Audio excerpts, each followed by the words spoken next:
بالي راسي ونقول انا مغربي، شوفوا التاريخ شنو كيقول علينا. الفرق العربية مين أكثر فريق حيوصل بعيد؟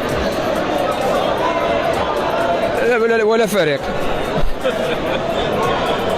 السعودية فاز على فاز ولكن ولا فريق ممكن يوصل بعيد.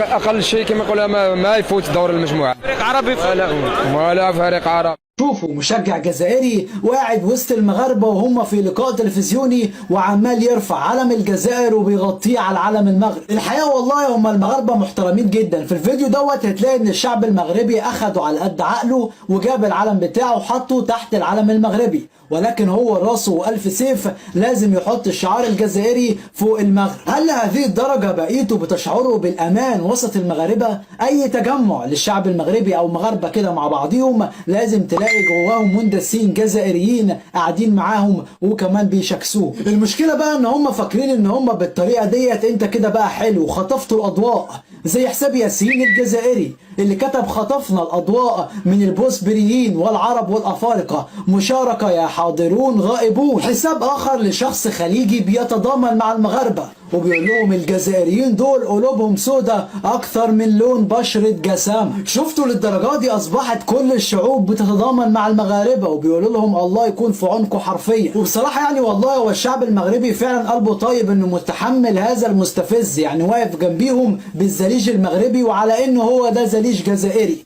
وكمان جايب علم الجزائر وحطه فوق علم المغرب، يعني قصد الاستفزاز. كل التحيه والتقدير للمغرب وللشعب المغربي والله يكون في عونهم الحقيقه.